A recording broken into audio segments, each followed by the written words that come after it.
আসসালামু আলাইকুম, জান্নাতুল কিচেনে সবাইকে স্বাগতম জানাচ্ছি। আজ আমি আপনাদের জন্য খুব মজার একটা রেসিপি নিয়ে আসছি, সেটা হলো নওয়াবি সেমাই। আর এই সেমাইটা তৈরি করার জন্য আমি চুলায় একটা ফ্রাই প্যান বসিয়ে দিয়েছি। এর মধ্যে দিয়ে দিচ্ছি ঘি, দিয়ে দিচ্ছি 1 টেবিল চামচ পরিমাণ।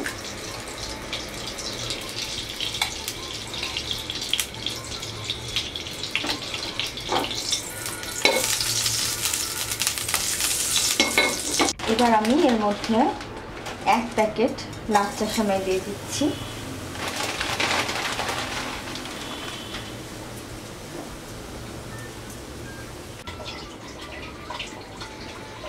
এবার ঘিয়ের সঙ্গে সেমাইটাকে আমি কিছুক্ষণ ভেজে নেব।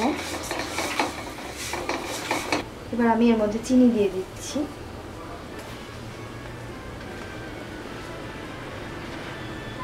তিন টেবিল চামচ চিনি দিয়ে দিচ্ছি।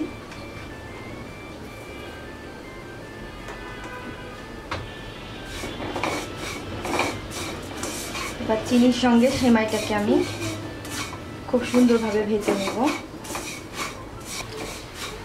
সেমাইটা আস্তে আস্তে কালার চেঞ্জ হচ্ছে। এবার আমি এর মধ্যে দিয়ে দিচ্ছি 2 টেবিল চামচ পরিমাণ গুঁড়া দুধ। গুঁড়া দুধ দেওয়ার পরে আমি সেমাইটাকে আরও কিছুক্ষণ ভাজবো। সেমাইটা ভাজা হয়ে গেছে, সেমাইটার মধ্যে সুন্দর একটা গোল্ডেন কালার চলে এসছে। এবার এটাকে আমি চুলা থেকে নামিয়ে একপাশে রেখে দিব। এবার আমি ক্রিমটা তৈরি করে নিব। ক্রিমটা তৈরির জন্য এখানে আমি 1.5 কেজি দুধকে 3 পোয়ার মতো করে নিয়েছি। এবার এর মধ্যে আমি দিয়ে দিচ্ছি 1/2 কাপ পরিমাণ চিনি, বা টেস্ট অনুযায়ী আপনারা চিনিটা দিবেন, যে যেমন মিষ্টি খেতে পছন্দ করেন। চিনিটা গলে গেছে। এবার এর মধ্যে আমি দিয়ে দিচ্ছি 1/2 কাপ পরিমাণ ক্রিম। এই ক্রিমটা আমার হোমমেড ক্রিম। কিভাবে ক্রিম তৈরি করতে হয় তার একটা ভিডিও আমার চ্যানেলে দেওয়া আছে, আপনারা সেটা দেখে নিতে পারেন। এবার আমি এখানে ক্রিমটা দিয়ে দিচ্ছি। ক্রিমটা খুব সুন্দরভাবে দুধের সঙ্গে মিশিয়ে দিব। দুধটাকে আমি অনেকটা ঘন করে নিয়েছি। এবার এর মধ্যে দিয়ে দিচ্ছি 1/2 টেবিল চামচ পরিমাণ কর্নফ্লাওয়ার, একটু পানিতে গুলে নিয়েছি। ক্রিমটা তৈরি হয়ে গেছে, এটা অনেকটা ঘন হয়ে গেছে। এবার আমি চুলাটা বন্ধ করে দিব।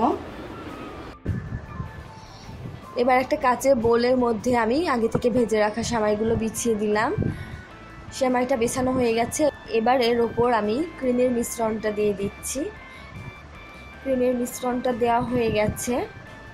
এবার সামান্য পরিমাণ একটু বাদাম কুচি ছিটিয়ে দিচ্ছি। তারপরে আমি আবার সেমাই বিছিয়ে দিচ্ছি।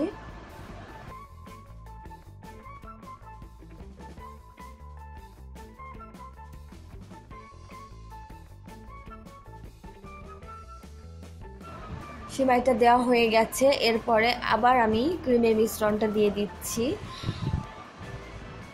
ক্রিমের মিশ্রণটা দেওয়ার পরে আবার একটু সেমাই ছিটিয়ে